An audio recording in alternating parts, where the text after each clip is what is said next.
পুনৰ এটা নৃশংসৰ হত্যাকাণ্ডৰ কথা আমি আপোনালোকক ক'ব বিচাৰিছোঁ। এইবাৰ এগৰাকী মহিলাৰ মৃতদেহ ওলাইছে সুটকেছৰ ভিতৰত।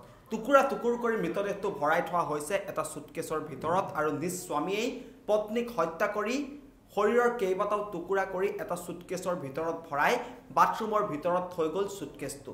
আৰু সেই সুটকেছটো দেখা পোৱাৰ পাছতেই এতিয়া আৰক্ষী হতভম্ব হৈ পৰিছে। ইতিমধ্যে মিৰাটৰ যিটো ঘটনা আমি আপোনালোকক পূৰ্বতে বাতৰি পৰিৱেশন কৰিছিলোঁ, পৰকীয়া প্ৰেমিক আৰু এগৰাকী মহিলাই মিলি নিজ স্বামীক হত্যা কৰিছিল, হত্যা কৰি ড্ৰামৰ ভিতৰত ভৰাই থৈছিল। মিৰাটত সেই ঘটনাটো সংঘটিত হৈছিল।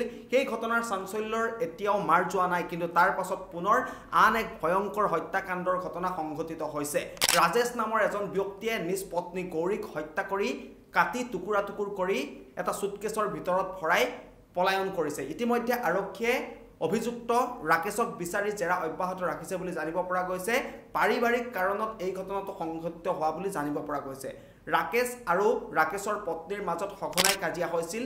গৌৰী আছিল গণসংযোগ বিভাগত স্নাতক ডিগ্ৰী লাভ কৰিছিল আৰু তাৰ পাছত নিবনুৱা হৈ আছিল। আৰু আনহাতে ৰাকেশে এটা ব্যক্তিগত কোম্পানীত ঘৰৰে পৰা কাম কৰি আছিল। আৰু সঘনাই দুয়োৰে মাজত হৈছিল বাক বিতণ্ডা, তৰ্কাতৰ্কি আৰু কেতিয়াবা গৌৰীয়ে ৰাকেশৰ ওপৰত হাতো উঠাইছিল।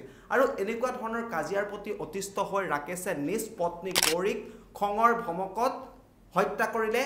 হত্যা কৰিয়ে ক্ষান্ত থকা নাই, হত্যা কৰাৰ পাছত গৌৰীৰ শৰীৰৰ অংশ কাটি টুকুৰা টুকুৰ কৰিলে আৰু শৰীৰৰ যিকেইটা অংশ টুকুৰা টুকুৰ কৰিলে এটা ট্ৰেভেল সুটকেছত ভৰাই সেই সুটকেছটো বাথৰুমৰ ভিতৰত থৈ দিলে। আৰু তাৰ পাছত গৌৰীৰ পিতৃ মাতৃক ফোন কৰি স্বীকাৰ কৰিলে সেই কথা যে আপোনাৰ জীয়ৰীক মই হত্যা কৰিছোঁ। আৰু যেতিয়ালৈ গৌৰীৰ পিতৃ মাতৃয়ে আৰক্ষীক খবৰ দিলে, আৰক্ষী যেতিয়ালৈকে আহি ঘটনাস্থলীত উপস্থিত হ'ল তেতিয়ালৈকে অভিযুক্ত ৰাকেশে পলায়ন কৰিছে। আৰু ইতিমধ্যে আৰক্ষীয়ে ৰাকেশক বিচাৰি অভিযান চলাই আছে বুলি জানিব পৰা গৈছে।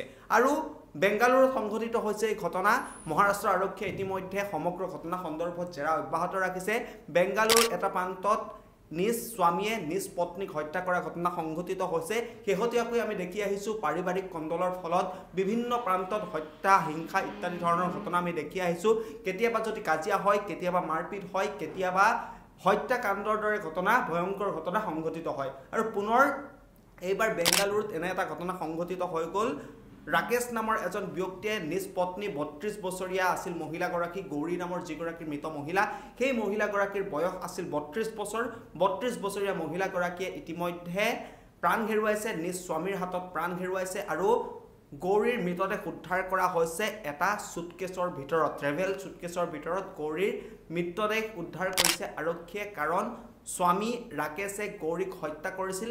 মূল কাৰণ আছিল তেওঁলোকৰ মাজত সঘনাই কাজিয়া হৈছিল।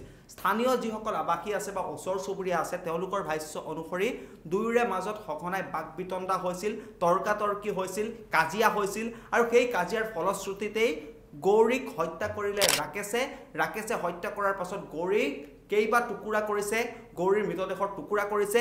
এটা সুটকেছৰ ভিতৰত গৌৰীৰ শৰীৰৰ অৱশিষ্টখিনি সুমুৱাই বাথৰুমৰ ভিতৰত থৈছে।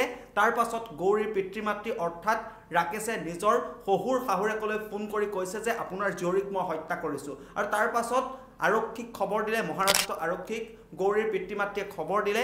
খবৰ দিয়াৰ পাছত গৌৰীৰ পিতৃ মাতৃ আৰু আৰক্ষী যেতিয়া ঘটনাস্থলীত আহি উপস্থিত হ'ল তেতিয়া তেওঁলোকে বাথৰুমৰ ভিতৰত সুটকেছটো উদ্ধাৰ কৰিছে।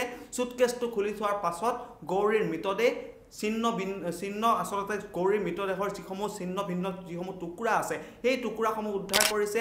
আৰু লগতে ৰাকেশক বিচাৰি মহাৰাষ্ট্ৰ আৰক্ষীয়ে ইতিমধ্যে অভিযান চলাই আছে বুলি জানিব পৰা গৈছে। গতিকে আৰক্ষীৰ তদন্তত পোহৰলৈ আহিব, কেতিয়া অভিযুক্ত ৰাকেশক গ্ৰেপ্তাৰ কৰিব পাৰিব সেয়া লক্ষণীয় বিষয় হ'ব। প্ৰকৃততে ৰাকেশে কি কাৰণত নিজ পত্নী গৌৰীক হত্যা কৰিছিল সেয়া পোহৰলৈ আহিব আৰক্ষীৰ তদন্তৰ পাছতহে।